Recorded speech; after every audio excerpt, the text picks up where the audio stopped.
आज था नवरात्रि का तीसरा दिन और हम दोनों माँ बेटे ने भी आज फिर तीसरे दिन एक व्रत और कर लिया। एक फर्स्ट में किया था। तो नमस्कार, मेरा नाम है ममता और मैं रहती हूँ उत्तराखंड अल्मोड़ा में। तो बचपन से ही मम्मी मुझसे ज़बरदस्ती व्रत करवाते आई है। तो 12-13 साल की उम्र से मम्मी मुझसे बोलती थी कि व्रत किया कर। तो मैं जो नहीं करती थी चुपके से खा लेती थी और अक्सर वो मुझे कुछ बातें भी कहती थी, बोलती थी कि सिर्फ जीवन में उद्देश्य खाना खाना नहीं होना चाहिए। जीवन जीने मात्र के लिए खाओ, सिर्फ खाने के लिए नहीं जीना चाहिए। और हफ्ते में एक व्रत तो अवश्य करना चाहिए, जिससे हमारी पाचन क्रिया भी सही रहती है और शरीर को आराम मिलता है। तो अक्सर अब मम्मी की ये बातें समझ आती हैं। मैंने देखा कि मम्मी हमेशा ही हफ्ते में 4 व्रत तो वो करती थी जिस समय पे वो जवान थी, और अभी 60 साल की उम्र में भी वो लगभग हफ्ते के एक व्रत तो कर ही लेती है।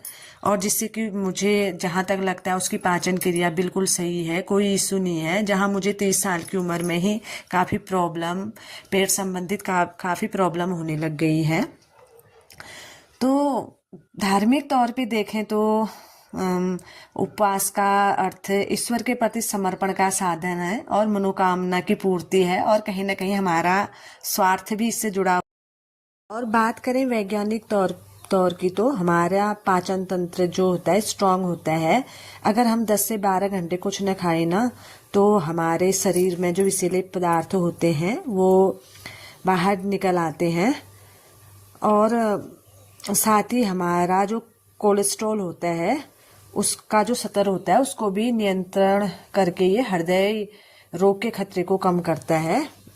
तो व्रत था इसलिए मंदिर चले गए। हम भी ज़्यादा दूर नहीं, पास के ही मंदिर में गए थे हम दोनों माँ बेटे।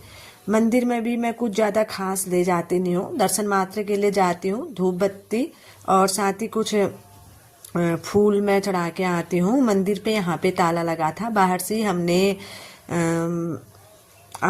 धूप से आरती कर ली थी। और हमेशा मेरा यही रहता है कि मंदिर में हम ज़्यादा गंदगी न करें। आस्था है तो इसका मतलब ये नहीं है कि हम खूब सारी गंदगी फैलाएं। मेरा मानना यही है कि हमें साफ सफाई करनी चाहिए अपने आसपास की।